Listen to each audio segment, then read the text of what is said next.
บ้านหอมจอมทองเมืองหาดทรายฟองนครหลวงเวียงจันทร์มื้ออื่นเจอกันมื้ออื่นจะเจอกันขอบใจอาหารเสริมมินเนอรัลไบโอติกเนาะ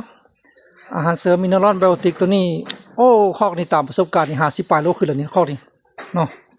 เคยได้สูงสุดเป็น68 กิโลแต่ว่าผมว่าสุดนี้ได้เท่าไหร่เนาะตามเบอร์คร่าวๆในบรรลุแล้ว50 ปลายกิโลนี่เนาะคอกนี่เนาะ50 ปลายกิโลเจอกันคอกนี่บ้านหอมจอมทองเมืองหาดทรายฟองนครหลวงเวียงจันทร์มื้ออื่นเก็บน้ำอื่นล้างท้องเต็มที่เลย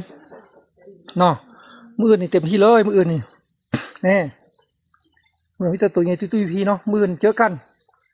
มื้ออื่นเจอกันมื้ออื่นเจอกันมื้ออื่นเจอกัน2 คอกนี่เจอกันมื้ออื่นเนาะ